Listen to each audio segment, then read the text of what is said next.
Assalamualaikum warahmatullahi wabarakatuh. Kembali lagi dengan saya Dafan Munifa di Munifa Channel. Oke, kali ini kita akan membahas tentang tol Sumatera Barat ya. Sekarang tol Sumatera Barat akan segera dibentuk. Ya, kalau jauh-jauh hari udah ada izin dari beberapa nagari ya, dari 5 nagari yang ada di 50 kota, mungkin kita sudah bisa menikmati pada lebaran hari ini ya kan. Nah ini, yang ajaibnya lagi adalah terowongannya yang senilai 9T. Oke, cekidot, selanjutnya kita saksikan saja. Oke, jangan lupa, lebaran pakai geng 123. Akhirnya pembangunan tol Padang Pekanbaru mulai menemukan titik terang setelah masyarakat 5 nagari di Kabupaten 50 Kota memberikan dukungannya terhadap pembangunan tol tersebut. Satu yang menarik pada ruas tol ini, nanti akan digali terowongan yang akan menembus Bukit Barisan di wilayah Sumatera Barat. Terowongan ini akan dikerjakan oleh kontraktor Jepang melalui JICA, Japan International Cooperation Agency. JICA adalah Badan Kerja Sama Internasional Jepang, di mana JICA merupakan sebuah lembaga yang didirikan oleh pemerintah Jepang khusus untuk membantu pembangunan negara-negara berkembang termasuk Indonesia. Untuk pembangunan terowongan di ruas ini membutuhkan biaya kurang lebih 9 triliun. Ruas jalan tol Padang Pekanbaru sepanjang 254,8 km membutuhkan nilai investasi yang tidak kecil, yaitu 80,41 triliun dan telah terrealisasi dalam konstruksi senilai 45,99 triliun rupiah.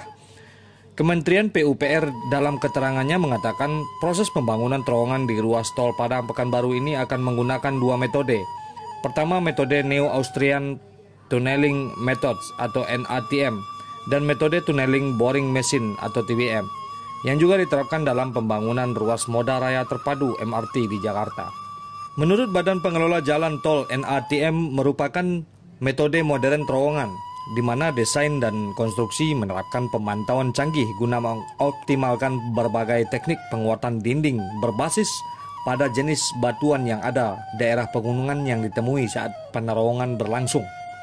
NATM menggunakan prinsip-prinsip perilaku massa batuan di bawah beban dan memantau kinerja konstruksi bawah tanah selama konstruksi. NATM diterapkan juga saat penggalian tanah lunak dan pembuatan terowongan di sedimen berpori, dan prinsip kerjanya sangat detail konstruksi. Menteri PUPR Basuki Hadi Mulyono mengatakan saat acara seminar To Introduce Tunnel Planning and Technology yang diselenggarakan PUPR dan JICA, sebenarnya konstruksi infrastruktur terowongan tidaklah pekerjaan dan teknologi baru di Indonesia. Indonesia cukup berpengalaman untuk urusan terowongan dan sudah diterapkan pada pembangunan bendungan berupa saluran pengelak. Meski terowongan bidang jalan memang agak terlambat, namun ini telah dikerjakan pada ruas tol Cilenyi Sumedang Dawuan atau Cisumdawu dengan panjang 472 meter dan diameter 14 meter. Terowongan sendiri merupakan inovasi konstruksi modern, menjadi alternatif pemanfaatan underground space yang efektif dalam proyek jalan tol Trans Sumatera.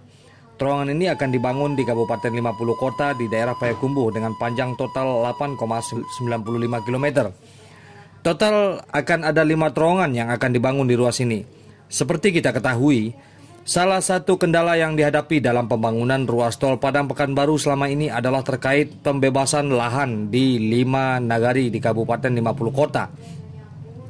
Hanya saja awal 2023 ini masalah ini telah menemukan titik temu. Warga 5 nagari yang semula menolak pembangunan jalan tol Padang Pekanbaru ini telah memberikan dukungan.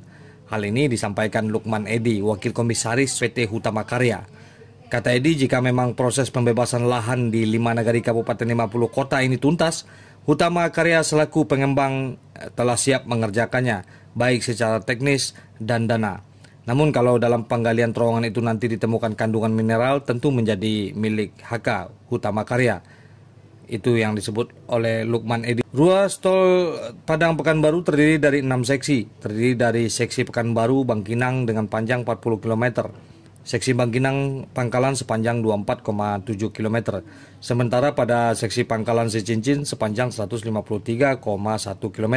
Seksi Padang Sicincin 1 sepanjang 4 km dan seksi Padang Sicincin 2 dengan panjang 32,4 km. Oke bro, itu dia berita tentang terowongan tol yang ada di Sumatera Barat ya, yang menghubungkan antara tol dari Sumatera Barat ke Riau.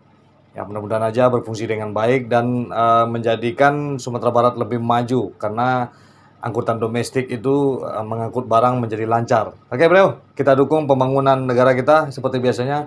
Majulah Minangkabau, majulah Indonesia bersama saya Dafar Mulifa dan geng 123 selalu di Mulifa Channel. Assalamualaikum warahmatullahi wabarakatuh.